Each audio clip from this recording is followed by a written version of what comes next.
Sunday ആയിട്ട് നമ്മുടെ cleaning പരിപാടി എല്ലാം തുടങ്ങുകയാണ്. അപ്പം ബാക്കിയുള്ള ദിവസം നമ്മൾ ചെയ്യുന്നതിനും നല്ല ചെയ്യുന്നുണ്ട്. എന്നാലും സൺഡേസിലല്ലേ നമുക്കെല്ലാം ഒന്ന് ഡീപ്പായിട്ടൊന്ന് ക്ലീൻ ചെയ്യാൻ പറ്റത്തുള്ളൂ. അപ്പോൾ ഇന്നലെ കുറച്ച് പച്ചക്കറിയൊക്കെ കിട്ടിയിട്ടുണ്ടായിരുന്നു റേഷൻ്റെ. അതെല്ലാം പറക്കി ഫ്രിഡ്ജിലൊക്കെ വെച്ച്, പച്ചക്കറി ഫ്രൂട്ട്സൊക്കെ ഉണ്ടായിരുന്നു, എല്ലാം പറക്കി ഫ്രിഡ്ജ് വെച്ചിട്ട് അവിടെ ഒന്ന് തൂത്ത് വരുവാണ്.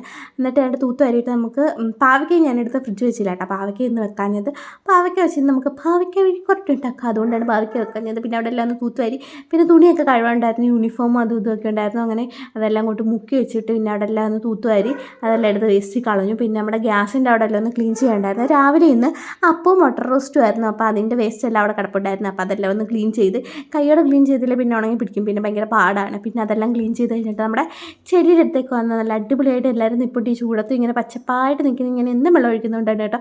അപ്പോൾ അതാണ്ട് മണി പ്ലാന്റിലെല്ലാം ഞാൻ വെള്ളം ഒഴിച്ച് കൊടുക്കുന്നുണ്ട്. എന്നിട്ട് ഇങ്ങനെ കുടഞ്ഞു കൊടുക്കുന്നുണ്ട്. എന്നാലേ ആ ഇലയ്ക്കകത്തെല്ലാം വെള്ളം ഇങ്ങനെ വീണിട്ട് നല്ല അടിപൊളിയായിട്ട് നിൽക്കില്ലെങ്കിൽ പിന്നെ പൊടിയൊക്കെ പിടിച്ചൊരു മാതിരി അങ്ങ് നിൽക്കും. ഇല ഒരുമാതിരി ഒരു വൃത്തിയില്ലാത്ത രീതിയിൽ നിൽക്കും. അപ്പോൾ നമ്മുടെ ഉള്ളിക്കുട്ടന്മാരെല്ലാം ഇങ്ങനെ നിൽപ്പുണ്ട്. എന്തോ കിളിച്ചു വരുമോ എന്താ അറിയില്ല. പിന്നെ അവിടെ മണി പ്ലാന്റ് എല്ലാം വള്ളിക്കകത്തോട്ട് കെട്ടിക്കൊടുക്കണമായിരുന്നു. അതെല്ലാം കെട്ടിക്കൊടുത്ത് അടിഭാഗത്തെല്ലാം നല്ല അടിപൊളിയായിട്ട് തിക്കായിട്ട് നിൽപ്പുണ്ട്. അതിൽ കുറേ ബ്രാഞ്ചസ് വരുന്നുണ്ട്. അതെല്ലാം ഇനി മണ്ടയ്ക്ക് എത്തുമ്പോഴാണ് മണ്ടഭാഗം കാണാനും അടിപൊളിയായിട്ടിരിക്കും. ഇല്ലെങ്കിൽ ഒരു ഒറ്റയായിട്ട് നിൽക്കുന്നുണ്ട്. പിന്നെ ഇതിനെയും നമ്മൾ വള്ളിക്കകത്തോട്ടെല്ലാം കെട്ടിക്കൊടുത്തു. ഇതിങ്ങനെ കമ്പിനകത്ത് നിന്നും വള്ളിയിലേക്ക് കയറി അങ്ങനെ കെട്ടിക്കൊടുത്തിട്ടുണ്ട്. പച്ചമുളക് അടിപൊളിയായിട്ട് ഇപ്പോട്ട്, കറ്റാർവാഴ സൂപ്പറായിട്ട് ഇപ്പോണ്ട്. പിന്നെ നമ്മുടെ തക്കാളിക്കകത്ത് കുറേ പൂ വന്നിട്ടുണ്ട്. അപ്പം എനിക്ക് തക്കാളിയൊക്കെ കിട്ടും. നേരത്തെ ഞങ്ങൾക്ക് ഇഷ്ടംപോലെ തക്കാളി കിട്ടിയിട്ടുണ്ടായിരുന്നു. ഞങ്ങൾ തക്കാളി നട്ടിട്ട് ഉള്ളതിൽ നിന്ന്. പിന്നെ പനിക്കൂറെല്ലാം അടിപൊളിയായിട്ട് നിൽപ്പുണ്ട്. അങ്ങനെ പാവയ്ക്ക ഞാൻ പറഞ്ഞിരുന്നു ഇഴുക്കുരട്ടേന്ന്, അങ്ങനെ പാവയ്ക്കെല്ലാം അരിഞ്ഞ് പിന്നെ അതെല്ലാം ഒന്ന് അരിഞ്ഞ് വൃത്തിയാക്കി വെച്ച്, സവോളെല്ലാം അരിഞ്ഞ് വെച്ചിട്ട് ചട്ടി വെച്ചു. അങ്ങനെ തീയൊക്കെ കത്തിച്ച് ചട്ടി വെച്ചിട്ട്, കടുകെണ്ണ കേട്ടോ, ഇത് കടുകെണ്ണ ഞങ്ങളിപ്പോൾ എല്ലാത്തിനും യൂസ് ചെയ്യുന്നത്. വേറെ എണ്ണ അങ്ങനെ ഉപയോഗിക്കാറില്ല. വേറെ എണ്ണയെന്ന് പറഞ്ഞാൽ ഇവിടെ വെളിച്ചെണ്ണ കിട്ടാറില്ല, സൺഫ്ലവർ ഓയിലാണ്. സൺഫ്ലവർ ഓയിൽ അങ്ങനെ അധികം കൂട്ടിക്കൂടാലോ, അതുകൊണ്ട് പിന്നെ ഞങ്ങൾ കടുകെണ്ണ തന്നെയാണ് ഉപയോഗിക്കുന്നത് കുക്കിങ്ങിനും എല്ലാത്തിനും. അങ്ങനെ അതിൻ്റെ പാവയ്ക്കെല്ലാം ഇട്ട് എണ്ണയൊക്കെ ഒഴിച്ച്, പിന്നെ നമ്മൾ ഇച്ചിരി ഉപ്പും മഞ്ഞപ്പൊടിയെല്ലാം ഇട്ട്, എണ്ണ പോരായിരുന്നു പിന്നെ കുറച്ചുകൂടെ എണ്ണയൊക്കെ ഒഴിച്ചു അതൊന്ന് ഇളക്കി വെച്ചിട്ട് അതെല്ലാം ഉപ്പും മഞ്ഞപ്പൊടിയൊക്കെ ഇട്ടൊന്ന് അടച്ചു വെക്കണം. പിന്നെ ആ സമയം കൊണ്ട് ഞാൻ വിചാരിച്ചെന്നാൽ പിന്നെ അവിടെ ചോറ് വെക്കാമെന്ന് വെച്ചിട്ട് വെള്ളം അതിലേക്ക് വെച്ചിട്ട് ഉപ്പിട്ടു. ചിലരൊന്നും ഉപ്പിടാറില്ല, എന്താണെന്നറിയില്ല, ഞാൻ ഉപ്പിടാറുണ്ട്. അങ്ങനെ ഉപ്പൊക്കെ ഇട്ട് നമ്മുടെ അടുപ്പ് വെച്ച് അങ്ങ് അടച്ചു വെച്ചിട്ട് ഇടയ്ക്ക് പിന്നെ പോയി പാവയ്ക്ക ഒന്ന് നോക്കണം, അല്ലെങ്കിൽ അടുക്കി പിടിച്ച് കരിഞ്ഞു പോവും.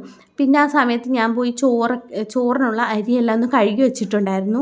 അങ്ങനെ നോക്കിയപ്പോൾ വെള്ളം തിളച്ചിട്ടുണ്ടായിരുന്നു. ഈ അരി വേവാൻ പെട്ടെന്ന് അങ്ങ് വേവും കേട്ടോ. ഒരു 10 മിനിറ്റ് തന്നെ വേണ്ട, പെട്ടെന്ന് വെന്തോളും, പച്ചരിയല്ലേ.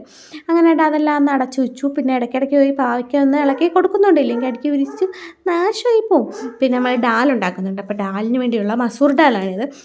അങ്ങനെ മസൂർ ഡാലെല്ലാം ഒന്ന് കഴുകി വൃത്തിയാക്കി വെച്ചിട്ട് നമ്മൾ കുക്കറിനകത്തോട്ടിട്ട്, ഇപ്പം ഞാൻ ഈ പൈപ്പിലെ വെള്ളം എടുക്കത്തില്ല കേട്ടോ, ഞങ്ങൾ വെള്ളം അല്ലാതെ വാങ്ങി വെച്ചിട്ടുണ്ട്. ആ വെള്ളമേ കുക്കിങ്ങിന് ഉപയോഗിക്കാറുള്ളൂ. പൈപ്പിലെ വെള്ളം അങ്ങനെ കുക്കിങ്ങിനൊന്നും ഉപയോഗിക്കാറില്ല, പാത്രം കഴുകാനും ഒക്കെ ഉപയോഗിക്കുള്ളൂ. അങ്ങനെ ഡാലെല്ലാം കുക്കറിനകത്തിട്ട് അതിൻ്റെ അടുപ്പിൽ നമ്മുടെ ഗ്യാസിൽ കൊണ്ട് വെച്ചു. പച്ചക്കറിയെല്ലാം അരിഞ്ഞ് വെച്ചിട്ടുണ്ടായിരുന്നു. പച്ചക്കറി തക്കാളി സവോളയെല്ലാം അരിഞ്ഞ് വെച്ചിട്ടുണ്ടായിരുന്നു. അതെല്ലാം അതിനകത്തിട്ട് മിക്സ് ചെയ്തിട്ട് ഇനി ഉപ്പും മഞ്ഞപ്പൊടി എല്ലാം ഇട്ട് അതൊന്ന് അടച്ചു വെക്കണം.